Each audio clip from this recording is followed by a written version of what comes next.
İkinci hissə. Qətiyyətli və cəsarətli olmağın 30 yolu. Dünya görüşünüzü dəyişdirməyə çalışın. 31. Digər məninizi kəşf edin. Daxilinizdəki qəhrəmanı tapın. Qəhrəmanınız sonsuz potensiala malikdir. Zen Buddizm daha azad və ya daha rahat yaşamağımız üçün özümüzü bu və ya digər insan kimi qələmə verməməyimizin vacibliyini öyrədir. İcazənizlə bir misal deyim. Sizin daxilinizdə başqa bir sən var. Bu versiyanız bildiyinizi düşündüyünüz məndən daha azaddır və zəngin potensiala malikdir. Bu sizin əsas məninizdir. Daxilinizdə əsl qəhrəmanınız yaşayır. Zen terminlərində baş qəhrəman ifadəsi həm də ustad kimi tərcümə olunur. Məşhur bir zen rahibi özünə "Ey ustad" deyə müraciət edir. Sonra da "Bəli" deyə cavab verir. Daha sonra soruşardı, "Oyanmısan?" və yenə "Bəli" deyə cavab verirdi. O bu sual cavabı ciddi şəkildə davam etdirirdi. Hər birimiz cəmiyyətdə müxtəlif rollar oynayırıq. Ofis işçisi, ana və ya restoranda aşpaz ola bilərsiniz. Bunlar şübhəsiz ki, bizim müxtəlif mənlərimizdir. Ancaq hər birimizin başqa bir mənimiz də var. Daxilimizdə yaşayan əsl qəhrəman. Bu, daxili məninizi oyatmaq üçün əlinizdən gələni edin. 32. Hələ baş verməmiş şeylərə görə narahat olmayın. Narahatlıq qeyri-maddidir. Narahatlıq ümumiyyətlə mövcuddurmu? Zen Buddizmi Bodhidharma adlı bir rahibin yaratdığı deyilir. O, təlimlərini Huike adlı şagirdə öyrədirdi. Bir dəfə Huike dərdlərini Bodhidharma ilə bölüşür. Narahatlıq yaxamdan düşmür, lütfən mənə kömək edin. Bodhidharma cavab verir. Mən narahatlığınızı aradan qaldıracağam, amma əvvəlcə onu mənim yanıma gətirin.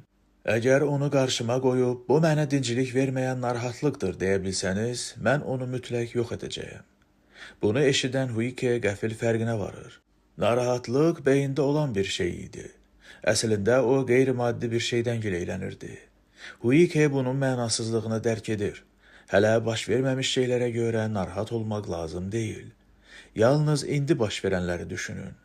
Demək olar ki, bütün narahatlıqlar qeyri-maddidir. Onlar sizin öz ağlınızın məhsuludur. 33. İşinizdən zövq alın. İş daxili qəhrəmanınızı ortaya çıxarır. Səadəti daxilinizdə axtarmalısınız. Rinzai Zen məktəbinin rahibi şagirdlərinə bunları deyir. Getdiyiniz yerdə usta olun. Onda harada olursunuzsa olun, hər şeyin həqiqi mahiyyətini görəcəksiniz. Vəziyyətdən və şəraitdən asılı olmayaraq həqiqi məninizi, daxili qəhrəmanınızı oyatmaq üçün həmişə səy göstərin. Hər şeyə bu cür yanaşsaq, hamımız həqiqətlə qarşılaşa bilərik. Elə səadəti də daxilimizdə kəşf edərik. Rahib şagirdlərinə məhz bunu demək istəyir. Çətin bir iş gördükdə tez-tez ondan şikayət etmək istəyirik. Biz deyirik, niyə axı məhz mən və ya mənə bundan başqasını layiq görmürlər? Amma bu cür münasibətlə işimizdən zövq almaq çox çətindir. Bir çox şeydən zövq almağa can atan insanlar daxili rahatlığı kəşf etmək üçün böyük şansa malikdirlər. Çox vaxt zövq aldıqları şey fürsətə çevrilə bilər. Hal-hazırda özünüzü tapdığınız yer, yaşadığınız rol, bugün qarşılaşdığınız insanlar, hər kiçik şey. Nəyin fürsətə çevrilə biləcəyini heç vaxt bilmirsən. Gördüyünüz işi rədd etməyi dayandırın və yaşamağa başlayın. 34. Sadəcə özünüzü kökləyin. Azadlığın inanılmaz gücü. Zehninizi boşaldın və onun heç bir yerdə qərarlaşmasına və ya dolaşmasına imkan verməyin.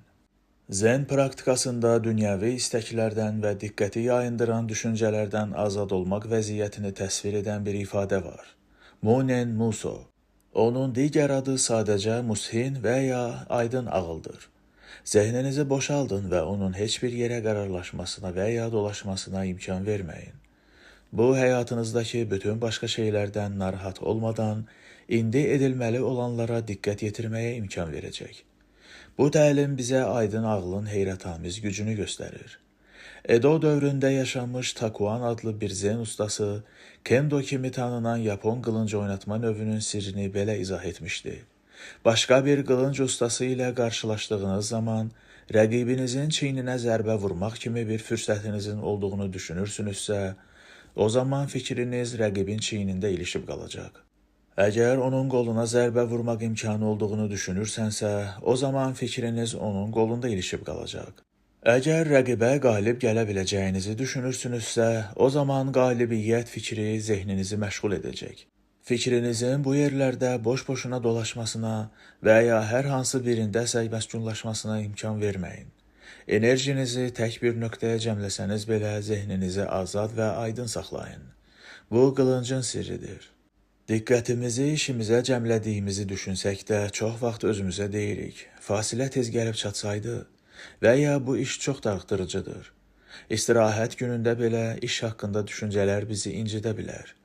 Sadəcə əlinizin altında olan işə özünüzü büsbütün kökləməyə çalışın. Bunun təəccüb doğuracaq dərəcədə effektli olacağını görəcəksiniz. 35. Özünüzü hansısa işi görməyə məcbur hiss etməyin. İşi daha zövqlü etmək üçün bir yol. İşsiz gün yeməksiz gün kimidir. Zen praktikasında biz işi zəhmət kimi düşünməməyin vacibliyinə inanırıq və bu səbəbdən ona samu deyirik. Buddizm ilk dəfə Hindistanda yarananda rahiblər heç bir məhsuldar fəaliyyət növü ilə məşğul olmurdular. Onlar yalnız aldıqları sədəqə ilə yaşayırdılar. Bu, yemək və ya pul sədəqələri samu kimi tanındı. Lakin Buddizm Çinə yayıldıqda bütün məbədlər uca dağlarda tikildi.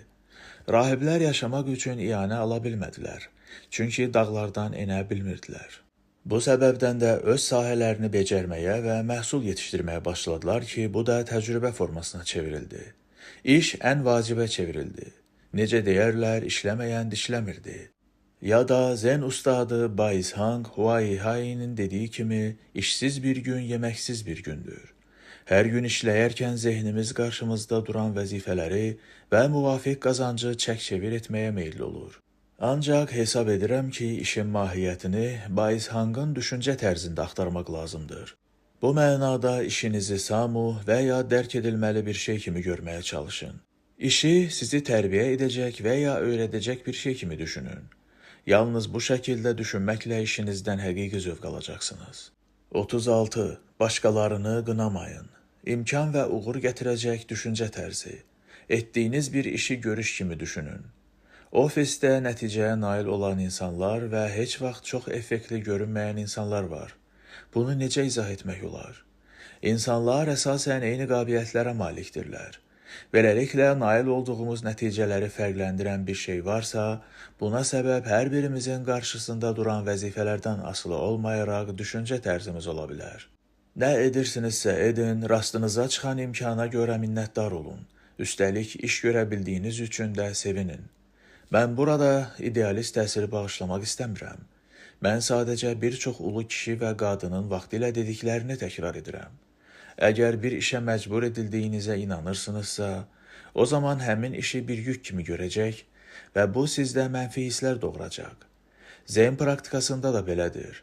Niyə hər səhər bağı səliqəyə salmalıyam, deyə soruşduğunuz an təcrübənizin mənasızlaşdığı andır. İnsan olaraq etdiyimiz hər şey qiymətlidir. Etdiyimiz işdə məna tapmaq istəyiriksə, ilk növbədə bu əsərin baş qəhrəmanına çevrilməliyik. İşinizdə aparıcı rol sizindir. Əgər işinizə bu cür münasibət bəsləsəniz, o bütünlüklə əhəmiyyətli və əvəzsiz olacaq. 37. Özünüzü başqaları ilə müqayisə etməyin. Özünüzü müqayisə etməyə başlamısınızsa, deməli yanlış işlə məşğulsunuz. Hər işin çətin tərəfi müntəzəmlikdir.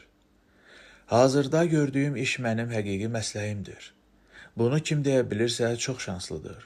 Əksər insanları bu cür suallar düşündürür. Bu iş mənə həqiqətən uyğundurmu? Yəqin ki, məninə daha uyğun olan başqa bir iş də var. Şübhəsiz ki, hər bir insanın özünə məxsus qabiliyyəti var. Ancaq bu məqamda əzmkarlığı da xatırlatmaq yerinə düşər. Təcrübəli zen rahibləri erkən oyanır, bağı süpürür və sahmanlayır. Dini vəzifələrini yerinə yetirirlər.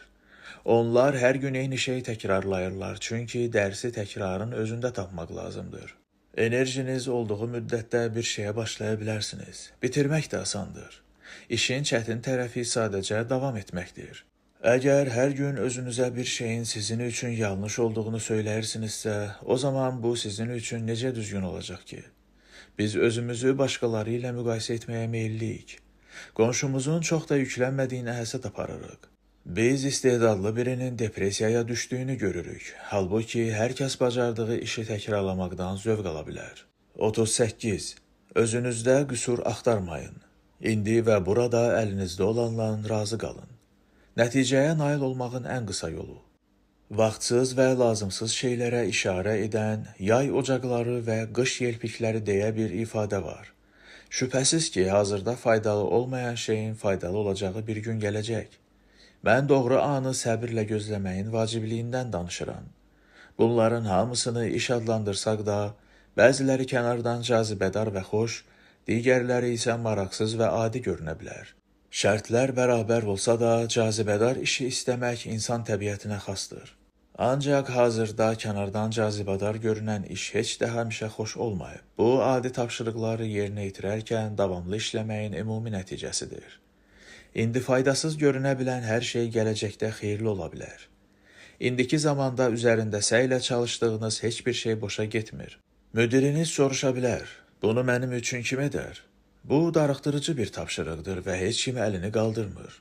Halbuki mən bacararam deməyin əsl zamanıdır. İşə bu cür münasibət bəsləyən insan olun. Səyiniz mütləq mükafatlandırılacaq. 39. Tez-tez düşünməyi dayandırmağa çalışın. Fikirlərin gizlənə biləcəyi yer tapın. Beynində olan yerlərin üstünlüyü. Beyninizdə özünüzə boş otaq ayırın. Heç bir şey haqqında düşünməyəcəyiniz boş otaq. Buna nail olmaq asan deyil.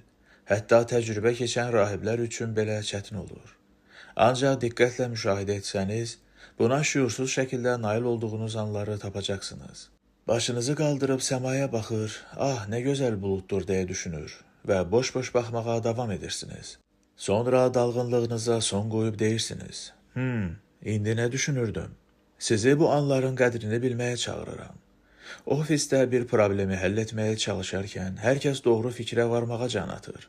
Bu zaman düşünməyi bir an belə dayandırmırsınız. Fikriniz sadəcə orada qalır. Halbuki yaxşı bir nəticə əldə etmək istədiyiniz zaman bu cür daimi səy əks nəticə verə bilər. İdeyalar və qığılcımlar əslində beyninizdəki boş yerlərdən, düşüncələrinizin arasındakı boşluqlardan yaranır. Boşluqların arasından bu fikirləri ələ keçirmə şansını artırmaq üçün heç nə haqda düşünmədiyiniz vaxtları dəyərləndirin, fasilələr verin. 40. Fərqliliklər yaradın. Stresdən azad olmağın ən yaxşı yolu. Beyninizdə qapılar qurmağa çalışın. Səhər yuxudan oyananda dərhal kompüteri açıb elektron poçtumuzu yoxlayırıq və ya telefonumuzda xəbərləri oxuyub hava proqnozuna baxırıq. Biz hər zaman və hər yerdə əl çatan olan daimi məlumat dövründə yaşayırıq. Ancaq belə bir dünyada beyni düzgün yandırmaq və söndürmək üçün daha çox səbəbimiz var. Buna görə fərqlər çox vacibdir.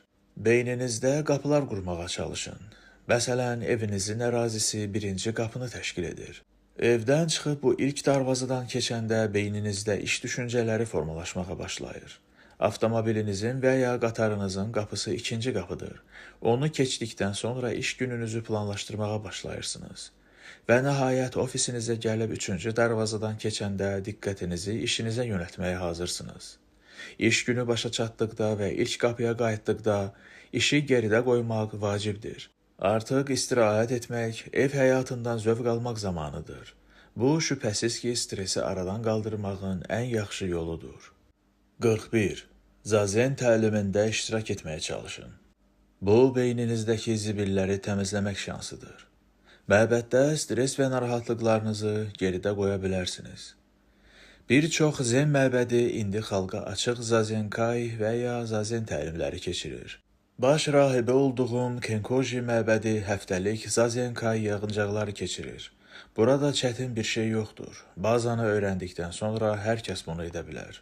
Biz zazəndə oturub qarın boşluğundan nəfəs alırıq. Qışın soyuğunda belə bədəninizi isitmək istəsəniz, bunu etməyiniz kifayətdir. Dərindən nəfəs aldığınız zaman qan ayaq barmaqlarınıza qədər axır və hər tərəfinizdə istiliyi hiss edirsiniz. Son araşdırmalar isə göstərib ki, zazəndə oturduğunuz zaman alfa vəziyyətinə daxil olursunuz. Beyin dalğaları istirahətə qovuşur. İnsanlar məbədə özləri ilə bərabər düşüncələrini və narahatlıqlarını gətirirlər. Sonra onlar sakitcə zazəndə oturub sadəcə nəfəs alırlar. Onlar məbəddən çıxanda qayğılarını da geridə qoyurlar. Zazen oturduqdan sonra üzlərindəki ifadə aydın və sakitdir. Bunu hər dəfə görmək mənə böyük zövq verir. Zazenkai təlimində iştirak etmək zehninizdəki qara qışqırıqları təmizləmək üçün bir fürsətdir. 42. Bir gül əkin. Heç bir gün bu gündən daha vacib deyil. Təbiət aləmində hər gün yeni bir gündür. Bir toxumdan çiçək yetişdirməyi düşünün. Toxumu dibçəkdə əkin, hər səhər sulayarkən onunla danışın. Zamanla kiçik bir gövdə görünəcək. Sonra siz onun hər gün, hər saat, hər dəqiqə böyüdüyünün, nəhayət tumurcuqladığının və çiçək açdığının şahidi olacaqsınız. Təbiət aləmində hər gün yeni bir gündür. Biz insanlar keçmişdə ilişib qalmağa meyilliyik. Ancaq toxumdan bir çiçək yetişdirəndə heç bir şeyin və heç kimin eyni yerdə qalmadığını anlayırsan. Zehn daim təbiətlə təmasda olan bir həyat tərzidir. Biz təbiətdə yaşayan həyatı dərk edirik və özümüzü onun bir hissəsi hiss edirik. Bu şuur, rifah və dinclik duyğusu yaradır. Hər səhər məbədin bağçasında gəzirəm. Eyni bağ olsa da hər gün bir ayrı görünür. Günəşli günlərlə yağışlı günlər arasında fərq var. Tökülən yarpaqların sayı isə günü-gündən dəyişir. Bağ heç vaxt hər gün eyni olmur. Hər gün yenidir. Sabah yenə yenidir deyirik. Bu insanlar üçün də eynidir. Bugünün qayğıları bugün bitəcək. Sabah yeni sən olacaqsan. Bu səbəbdən narahat olmağa lüzum yoxdur. 43. Düzgün bir başlanğıc edin. Yuxarıya doğru gedən spiral yaradın. Ətrafınızda çoxlu müsbət enerjini necə yaratmalı? Yaponiyada yeni il başlayanda ilk getdiyimiz yer ziyarətgah olur. İlin uğurlu keçməsi üçün orada dua edirik. Uğur özü ilə bərabər daha böyük uğur gətirir. Bədbəxtlik isə daha çox bədbəxtlik gətirir. Odur ki, düzgün bir başlanğıc etmək üçün səbəbiniz var. Bu işə də aiddir. Məsələn, gözlənilmədən yeni bir iş tapırsınız. Əlinizə düşən fürsətdən maksimum faydalansanız və özünüzü büsbütün işə həsr etsəniz, bu qarşınızda yeni imkanların yaranmasına səbəb ola bilər. Bədbəxtlikdə isə bunun əksi baş verir. Bədbəxtliyə doğru bir addım atdıqdan sonra aşağıya sarı gedən bir spirala girə bilərsiniz. İşlərin yaxşı getmədiyini hiss etdikdə özünüzü yüksək səslə danlamağa çalışın. Zen dilində katsu sözündən aydınlanma yolunda addımlayanları danlamaq üçün nida kimi istifadə edirik. Yaxşı düşünülmüş katsu axını dəyişə bilər. Bədbəxtlik başlayanda onu kəsib atın və uğur qazanacağınıza əmin olun. Yaxşı həyatın sirri budur. 44. Özünüzə dəyər verin. Amulet daşımağın mənası. Amulet sizin alter egonuzdur. Bəzən məbədə gələnlər mənə belə suallar verirlər. Ustad, hansı amulet ən güclüdür? Hansı daha çox effektlidir? Deyəsən insanlar amuletin nə olduğunu başa düşmürlər. Ona görə də səbirlə onlara izah edirəm. Amuleti Tanrının və ya Buddanın özünün alter egosu kimi düşünün. Bir ildir ki, Tanrıya baxırsınız. Siz Tanrını qorumalısınız. Amuleti əzizləməklə isə öz qayğınıza qalırsınız. Amulet daşımaqla özünüzə qarşı biraz ehtiyatsız davrana biləcəyinizi, çünki amuletin sizi qoruyacağını düşünürsünüz. Ancaq bu yanlış fikirdir. Öz məninizlə ehtiyatsız davrandığınız zaman Tanrını da təhlükə altına qoyursunuz. Bunun qarşısını almaq üçün həmişə davranışlarınızda diqqətli olmağa çalışın. Özünüzə dəyər verin. Amulet daşımağın əsl mənası budur. 45. Sadə düşünün. Əgər zehninizi həqiqətən sakitləşdirmək istəyirsinizsə, bu sizə aldadıcı şəkildə cəlbedici görünə bilər. Gəlin sizə tanıdığım birinin başına gələn bir hadisəni nəql edim. Bir gün həmin adamın könlündən qayğanağa bükülmüş və süfrəyə ketçupla verilən qızardılmış düyü yeməyi omuraisu keçir və o restorana gedir. Menyuya göz gəzdirəndə diqqətini çəkən yemək hayashiraisu, düyü ilə xırda doğranmış mal əti olur. Bu şəkilli menyu idi və yemək olduqca dadlı görünürdü. O, hansını alacağını düşünərkən menyuda bu iki yeməyin qarışığı olan omu hayashinin də təklif olunduğunu görür və sevincək bu qarışıq yeməyi sifariş edir. O, bu qərardan razı qalacağını gözləyirdi, amma nəticədə yeməyin dadını bəyənmir. Və belə qənaətə gəlir ki, hər ikisini ayrı-ayrılıqda alsaydı daha yaxşı olardı. Bu axmaq hekayə kimi səslənə bilər, amma məncə mesajı başa düşə bildiniz. Məhz qeyri-müəyyən olduğunuz zaman sadə seçim ən yaxşı yoldur. Meditasiya ilə əldə edilən gərgin konsentrasiya vəziyyəti, samadhi haqqında bir zen zərb məsəli var. Ichikyo zanmai. Bu, yalnız bir şey üçün səy göstər deməkdir. Müxtəlif şeylərə dalmaqdansa, diqqətinizi yalnız bir şeyə yönəldin. Məmnunluq və razı qalmağın yolu budur. Yox, yemək istədiyiniz həqiqətən o mühayəşidirsə, o zaman əldə edilən şey odur. 46. Dəyişiklikdən qorxmayın. Keçmişə olan bağlılığınıza son qoyun. Dəyişiklikdə gözəllik var. Baharın gəlişi ilə çiçəyə bürünmüş albalı ağacının gözəlliyi göz oxşayır. Sıx qönçələr açılır və sonra zamanın keçdiyinin fərqinə belə varmırsan. Çiçəklənmə öz zirvəsini yaşayır. Heç bir həftə ötmür ki, ləçəklər düşməyə başlayır və çox keçmədən albalı ağaclarının yarpaqları cücərir. Ləçəklərin qısa zaman kəsiyində səpilməsi bir ayrı ecazkar mənzərə doğurur. Bu, daim dəyişən bir səhnədir və bütün bu gözəllik insanı valeh edir. Yaponlar ən çox albalı çiçəklərinin gözəlliyini qiymətləndirirlər. Çiçəklər həm də qısa müddətdə saralıb töküldüyü üçün əsrarəngizdir. Biz bu mənzərədə həyatın faniliyini hiss edirik. Deyilənə görə faniliyin bu cür qiymətləndirilməsi Zen buddizmin Yaponiyada kök salmasına və yayılmasına imkan verib. Əslində Zen düşüncəsi ilə albalı çiçəklərinə hörmət arasında dərin bir əlaqə var. Həyatımızda da belədir. Hər şey daim hərəkətdədir. Yaşlandıqca dəyişikliklər və yeniliklər baş verir. Bu dəyişikliklərdə qorxulu heç nə yoxdur. Çevik ağıl dəyişikliyi tez qəbul edir və keçmişə bağlı qalmır. O, gileylənməkdənsə yenilikdə gözəllik və ümid tapır. Zen düşüncə tərzi həm də yeniliyə açıq olmaqdır. 47. Dəyişikliklərin fərqinə varın. Qalan hər şey bu düşüncə tərzindən qaynaqlanır. Özünüzü sabit bir nöqtədən müşahidə etməyin təsiri. Təcrübəli Zen rahibləri hər gün səhər 4-də qalxırlar. Zen dilində biz oyanma vaxtını Shinrei və ya zəng çalması adlandırırıq. Çünki bu əl zəngi ilə elan edilir.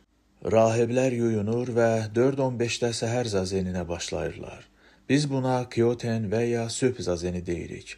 Yatma vaxtı Kaichin və ya yastıq açmaq axşam 9-da olur. 7 saat yatırıq. Biz çox müntəzəm həyat tərzi keçiririk. Zen rahibləri niyə belə yaşayırlar?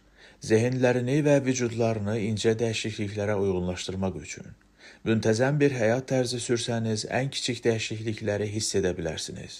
Özünüzü dəyişdirmək istəyirsinizsə, ilk növbədə daxilinizdəki hər hansı dəyişikliyin fərqinə varmağı öyrənməlisiniz. Dünən edə bilmədiyiniz bir şeyi bugün edə bilərsiniz. Bugünkü əhvalınız dünənki kimi olmaya bilər. Sabit bir nöqtədən müşahidələr apararaq özünüzü həqiqətən olduğunuz kimi görə bilərsiniz. Bu həm hər ikisinə yaxşı qulluq etməklə zehninizi və vücudunuzu cilalamağın mümkünlüyünü göstərir. Aydın həyat erkən yatmaqdan və erkən qalxmaqdan başlayır. Rahat və məmnun bir həyatın sirri budur. 48. Düşünmək əvəzinə hiss edin. Həqiqi həyat həvəsini inkişaf etdirin. Kiçik dəyişiklikləri fərq edənlərin üstünlüyü. Əvvəllər balıqçılar müasir texnikadan istifadə etmədən havanı necə proqnozlaşdıra bilirdilər? Onlar küləyin istiqamətinə və ya buludların görünüşünə əsasən mülahizə yürüdürdülər. Bu bacarıqları olmasa həyatlarını riskə ata bilərdilər. Balıqların harada olacağını anlamaq üçünsə suyun rəngini və ya quşların davranışını müşahidə edirdilər. Təhlükəsizliklərini təmin etmək və dolanışıq mənbələri olan balıqları tutmaq üçün bütün duyğularını mükəmməl şəkildə inkişaf etdirməli idilər. Bu kimi bacarıqları nəticə verdikdə çox məmnun qalırdılar. Mən belə məmnuniyyəti yaşamaq üçün 5 duyğunu mükəmməlləşdirməyin vacibliyinə inanıram. Bu həyatın ləzzətlərindən biridir. Yolun kənarından bir daş götürün, ona toxunun və qoxusuna diqqət yetirin. Daşların önü və arxası var. Hər biri fərqli hissələrə malikdir. Daşların qoxusun olmadığını düşünə bilərsiniz, amma dağ daşlarının qoxusu dağ, dəniz daşlarının isə dəniz qoxusu var. Ətrafınız bu kimi təfərrüatlarla doludur. Təbiətdəki dəyişiklikləri hiss etmək üçün duyğularınızdan faydalanaraq onlarla maraqlanın. Ən kiçik dəyişiklikləri belə qaçırmamaq üçün duyğularınızı cilalayın. 49. Heç nəyin yanınızdan boş-boşuna ötüb keçməsinə imkan verməyin. Məsələn, turpun yarpaqlarını yeməyə çalışın. Zen ağlı nədir? Zen zehnini bir neçə sözlə təsvir etmək məcburiyyətində qalsam, bunun hər şeydən effektli şəkildə faydalanmaq olduğunu deyərdim. Məsələn, yemək hazırlayarkən kənara, demək olar ki, heç nə atmırıq. Daikon turpunun yarpaqlarını götürün. İnsanların çoxu onları sadəcə zibil qutusuna atır. Halbuki bu yarpaqlardan turşu hazırlasanız, nəticədə dadlı qarnir alınar.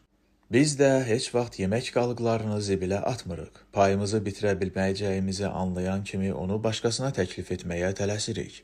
Bu cür məşq zehni qəşəng cilalayır. Zehnin mahiyyəti sadə şeylərin gözəlliyindədir. Gərəksiz və zinətsiz hər şeydən təmizlənmiş şeylərdə gözəllik var. Məsələn, bir binada gözəllik onun quruluşunda və ya tikiliyə işlənmiş xammalda tapıla bilər. Lazımsız bəzək onun əsas gözəlliyini məhv edərdi. Biz hadisələri belə görürük. Əsas materialları və ya ingrediyentləri nə olursa olsun onu qiymətləndirin. Bu, həm ağlınızı, həm də həyat tərzinizi mükəmməlləşdirməyin sadə yoludur. 50. Bir perspektivə bağlı qalmayın. Sadəcə bir yol yoxdur, daha çox yol var. Mitate konsepsiyası. Yapon dilində biz mitate anlayışından danışırıq. Müəyyən bir əşyanı ilkin nəzərdə tutulmuş formada deyil, başqa bir şey kimi görmək. Bir şeyi başqa bir şeyə bənzətmək və onu başqa cür istifadə etmək. Mitate anlayışı çay mərasiminin estetikasından qaynaqlanır. Burada təcrübə keçənlər gündəlik əşyalardan ali formada istifadə edirlər. Məsələn, əvvəlcə su qabı kimi istifadə edilən balqabaqdan indi güldan kimi faydalanırlar. Qab-qacaq illərlə istifadə edildikdən sonra köhnəlir. Elementin faydası köhnəlir. Amma bu, mütləq şəkildə onun ömrünün sonu demək deyil. Bunun üçün fərqli bir istifadə üsulu kəşf edə və obyektin özünə yeni nəfəs verə bilərsiniz. Zenin əsasında bu ruh durur. Məsələn, dəyirman daşını götürək. İllər keçdikcə aşınır və taxıllar artıq onun üzərində üyüdülə bilmir. Amma bu, onun ömrünün sonu demək deyil. O, bağçaya qoyula bilər, bəlkə də pilləkən kimi istifadə edilə bilər. Və ya ağzının kənarları qırılmış çay fincanı indi qönçə üçün güldan kimi istifadə edilə bilər. Obyektlərin yalnız bir məqsədi yoxdur. Onlar istifadəçinin təxəyyülündən asılı olaraq müxtəlif üsullarla istifadə edilə bilər. Bir obyektdən necə istifadə edəcəksiniz? Bu, mitatenin estetik konsepsiyasıdır. Bolluq əşyaların çoxluğunda deyil, onlardan yaxşı istifadə etməyi bacarmaqdadır. Sadəcə düzgün şəkildə, bağlanmamaq şərti ilə hər şeyi müxtəlif vəziyyətlərdə görməyə çalışın. 51. Öz başınızla düşünün. Ortaq düşüncəyə şübhə ilə yanaşın. Bilik və müdriklik oxşardır, lakin eyni şey deyil. Bilik və müdriklik, onlar eyni görünə bilər, amma deyillər. Ya məktəbdə, ya da müstəqil öyrəndiyiniz şeylər. Bu bilikdir. Müdriklik isə gerçəkdə bunları istifadə etmək bacarığıdır. Xoşbəxt bir həyat sürmək üçün həm bilik, həm də müdriklik vacibdir. Birini digərindən üstün tutmamalısınız. Onları tarazlıqda saxlayın. İti ağlı ilə məşhur olan Zen rahibi Ikkyu'nun mürəkkəb problemləri məharətlə çözmə üsulları onun həm nə qədər bilikli, həm də nə qədər müdrik olduğunu nümayiş etdirirdi. Fikrimcə, biliyini konkret vəziyyətlərdə necə tətbiq edəcəyini bacaracaq qədər müdrik olan insanlar həyatda rahat irəliləyə bilirlər. Müasir dünyada dörd bir tərəfdən məlumat axınına məruz qaldığımız bir zamanda, adətən düşünmək üçün öz beynimizi işə salmağa tənbəllik edirik. Çox vaxt elə görünə bilər ki, sanki biz bilikdən partlamağa hazırlaşırıq. Amma həyatınızı necə yaşamağınız sizin öz qərarınızdır. Və bu müdrikliyə sahib olmaq üçün daha bir səbəbdir. Axı məhz müdrikliyiniz yaşamağın müxtəlif yolları ilə tanış olduqdan sonra həyatını necə davam etdirəcəyinizə qərar verməkdə dadınıza çatır. Bacardığınız qədər müşahidə edin, bacardığınız qədər hiss edin və öz başınızla düşündüyünüzə əmin olun. 52. Özünüzə inanın. Siz təslim olduğunuz zaman potensialınız sıfıra enir. İmkan əminlikdən yaranır. Zendə deyirik, hər şey yoxluqdan yaranır.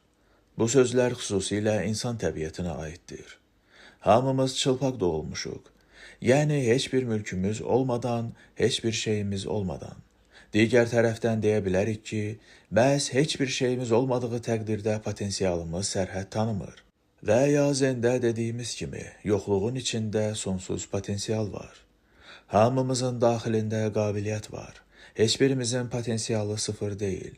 Sual budur ki, biz onu necə üzə çıxara bilərik? Özünü batıb qalmış hesab edən və ya inamını itirdiyini hiss edənlər üçün cavab inamınızı qaytarmaqdır. Sizin imkanlarınız hələ tam gerçəkləşməyib. Əgər potensialınızı daha çox üzə çıxarmaq üçün səy göstərsəniz, bir irəliləyiş görəcəksiniz. Daxilinizdəki imkanlara inanacaqsınız. Həyat həmişə rəvan getmir. Səylərimiz bəzən nəticəsiz qalır. Buna baxmayaraq özünüzə inanmağa və əlinizdən gələn etməyə çalışın. İrəli getməkdən qorxmayın. 53. Narahat olmaq əvəzinə hərəkətə keçin. Problemi həll etməyin daha asan yolu budur. Öz narahatlığının toxumlarını özü əkənlər üçün. Universitetdə dərs deyirəm deyə tələbələr tez-tez iş tapmaq üçün mənimlə məsləhətləşirlər. Hətta bəyəndiyim şirkətə müraciət etsəm də cavab ala bilməyəcəyəm. Və ya bu şirkət üçün məşğulluq statistikasına baxanda görünür ki, bizim universitetdən tələbə işə götürmürlər kimi cümlələr eşidirəm. Bu tələbələrin çoxu təslim olmaq istəyir. Mən onlara deyirəm, rəqəmlərə baxıb çox narahat olmayın, oraya gedin və özünüz baxın. İstər işlə, istərsə də şəxsi münasibətlərlə bağlı narahat olur və hər şeyi beyninizdə saxlayırsınızsa, sadəcə olaraq mən bunu edə bilmərəm və ya bu heç vaxt gerçəkləşməyəcək kimi duyğuların yaranmasına imkan verirsiniz. Ancaq bu yanlış duyğuların üzərinə getsəniz, bir şeyə nail olmağın və ya həll yolu tapmağın nə qədər asan olduğuna özünüz də təəccüb edəcəksiniz. Bungee jumping və ya roller coaster sürməkdə olduğu kimi ən qorxulu hissəsi etmək deyil, ondan əvvəlki andır. Dürüst olun, narahatlığınızın toxumlarını özünüz əkirsinizmi? Öz yaratdığınız labirintdə azmaq vaxt itkisidir. Bunun əvəzinə enerjinizi qarşılaşdığınız reallığa yönəltməyə və addım-addım irəliləməyə xərcləyin. 54. Zirək ağıl sahibi olun. Zəhmətə qatlanmaq hansı məqsədə xidmət edir? Zirək ağıl, güclü zehin. Kimsə bizi tənqid edəndə dərhal özümüzü yaralı hiss edirik. Bir xoşagəlməz hadisə baş verəndə onu ağlımızdan çıxara bilmirik. Normal əhval-ruhiyyəyə dönmək üçün nə edə bilərik? Zehni gücləndirməyin bir yolu təmizlikdir. Biz bir yeri təmizləyərkən həm başımızı, həm də bədənimizi işə salırıq. Zehni səy sərf etməklə öyrəndiklərimiz vacib olsa da, bədənimizin fiziki əməkdən öyrəndikləri zehni gücə daha çox təsir edir. Zen buddizmin təcrübəsi fiziki əməklə öyrənməyi əhatə edir. Zen rahibləri səhər tezdən oyanır və təmizlik işləri aparırlar. Soyuq havada həyəti süpürmək və hər şeyi nəm əski ilə silmək hər kəsi üçün çətindir. Ancaq işimiz bitdikdən sonra o səliqəli və təmiz məkana addım attığımız an özümüzü gümrah hiss edirik. Özünüz təmizləməmişsinizsə bu duyğuyu yaşaya bilməzsiniz. Zəhmətə qatlanmaq və əzmkarlıq.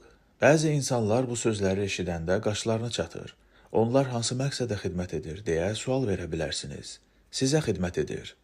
Başımızla, ürəyimizlə və bədənimizlə çox çalışsaq güclənəcəyik. Zirək ağıl sahibi həyatında baş verənlərə daha hazırlıqlı olur. 55. Fəal olun. Yerə daha yaxın olmaq. Bəzi şeyləri yalnız özünüz etdiyiniz zaman qiymətləndirə bilərsiniz. Zendə belə bir məsəl var. İstini və soyuğu öz üzərinizdə təcrübə edin. Bu, o deməkdir ki, məsələn, suyun sərinliyini və ya istiliyini necə izah etməyə çalışsan da, ona toxunmadan onu həqiqətən tanıya bilməzsən. Söhbət şəxsi təcrübənin əhəmiyyətindən gedir. Yaponiyada xanım Miyoko Omomo adlı bir televiziya xadimi var. O, 2004-cü ildə Chuetsu zəlzələsindən sonra doğma şəhəri Niigataya gedir və oradakılara necə kömək edə biləcəyini düşünür. Əkinçi ailəsində anadan olan bu xanım torpaq sahəsini icarəyə götürüb. Orada çəltik becərməyə başlayır. O, həftə ərzində Tokioda televiziyada fəaliyyət göstərir. Həftə sonları isə tarlada işləmək üçün doğma şəhərinə qaydırdı. Miyoko Omomo alaq otundan tutmuş məhsul yığımına qədər hər işi özü görür və əllərini çirkləndirməkdən çəkinmirdi. Bir radio proqramında onun bu haqda danışdığını eşitdim. Mən heç vaxt daha dadlı düyü dadmamışdım. Sanki hər bir taxılda Kanonun üzünü görürdüm. Kanon mərhəmət ilahəsi. O, öz əlləri ilə becərdiyi və yığdığı düyünün əhəmiyyətini qiymətləndirə bilmişdi. O, sözün əsl mənasında yerə inmişdi. Bəzi şeylər var ki, onları yalnız özünüz etdiyiniz zaman qiymətləndirə bilərsiniz. 56. Doğru fürsəti gözləyin. İşlər istədiyiniz kimi getməyəndə bilin ki, doğru fürsət gələcək. Yapon düşüncə tərzi. Tarixən Yaponlar əkinçiliklə məşğul olan xalq kimi tanınıb. Biz torpağı becərir və təbiətin lütfu ilə yaşayırıq. Əkinçi xalqın mədəniyyəti sanki meşə mədəniyyətidir. Səhradan fərqli olaraq meşədə bolluq olur. Ağaclar, kollar çiçək açır və meyvə, qoz, fındıq, gilə meyvə verir. Barın nə vaxt düşəcəyini bilməyən əcdadlarımız ağacların altına yığışıb gözləyirdilər. Beləliklə toplaşma mədəniyyəti inkişaf edir. Yerə düşmüş meyvələri yeyəndən sonra toxumları torpağa əkirdilər. Cücərtilər görünəcək və kifayət qədər olacaqdı ki, başqalarının neymətini oğurlamağa ehtiyac qalmasın. Deyə bilərsiniz ki, məhz bu irsə sahib olduqları üçün Yaponlar təbiətcə sakitdirlər və doğru fürsəti gözləmək, bir-birinə kömək etmək düşüncəsinə malikdirlər.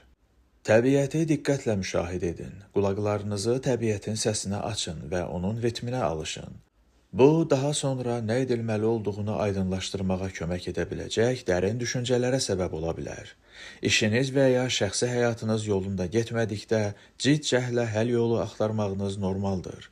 Lakin elə vaxtlar olur ki, doğru fürsəti gözləmək daha yaxşıdır. 57. Əşyalarla əlaqənizi dəyərləndirin. Əşyalara sahib olmamağın dəbdəbəsini dərk edin. Əşyalarınıza qoyduğunuz qiymət özünüzə verdiyiniz dəyərdir. Artıq kompüteriniz olsa da son model çıxanda birdən məhz onun sizə lazım olduğunu düşünürsünüz. Avtomobilinizin cəmi 3 yaş olmasına baxmayaraq, onu daha yenisi ilə əvəz etmək istəyirsiniz. Arzu öz-özünə qidalanır və zehni sonsuz tamahkarlıq idarə edir. Bu, xoşbəxtlik deyil. Hazırda sizi əhatə edən şeylər barədə düşünün. Onlara təşəkkürünüzü bildirin. Sizi onlarla birləşdirən xüsusi bir şey var. Onları niyə əldə etdiyinizin səbəbi var. Onlara yaxşı qulluq edin. Onlarla ən yaxşı əşya kimi davranın. Siz maşın almaq istədiyinizə qərar verə və sonra bu məqsədlə pul yığmaq üçün çox işləyə bilərsiniz. Burada yanlış bir şey yoxdur. Əsas odur ki, həmin maşına sahib olduqdan sonra ona sevgi ilə yanaşasınız. Sizinlə əlaqəli olan şeyləri özünüzün bir hissəsi kimi düşünün. Özünə əhəmiyyət verməyən birini tapmaq çətindir. Bir şey əldə edib onun qayğısına qalmağa başlayanda ona sevgi yaranacaq. Ən əsası sizə aid olan şeylərə münasibətinizdir. Eyni şeyləri illərlə, hətta 10 illiklərlə istifadə edin. Onlarla keçirdiyiniz vaxtdan özünüzü yaxşı hiss edəcəksiniz. İnsanlar və əşyalar arasındakı əlaqəni düşünün. Özünüz kimi hər ikisinə yaxşı davranın. 58. Təbiətdə sakitcə oturmağa çalışın. Özünüzə yaxından baxmaq üçün vaxt ayırın. Bağça ilə qarşılaşdığınız zaman şüursuz bir şəkildə oturmaq istəyinin yaranmasının səbəbi. Kyoto və Nara məbədləri çox sayda ziyarətçi cəlb edir. Onların bağları 100 illərdir mövcuddur. Bu bağları görəndə avtomatik olaraq oturmaq istəyirik. Onları ayaq üstə və ya yeriyərkən seyr edə bilsək də nədənsə oturmaq istədiyimizi hiss edirik. Oturmaq düşünməyə təşviq edir.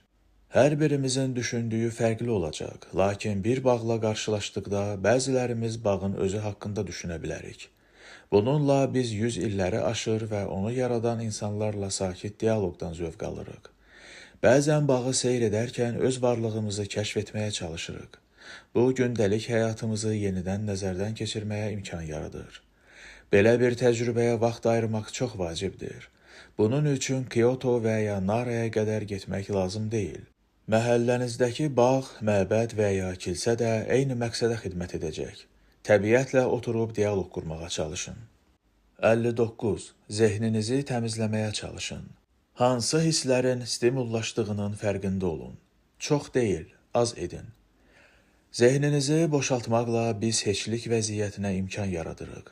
Zen dünyasında biz bunu müşiro və ya düşüncə hüdudunda adlandırırıq.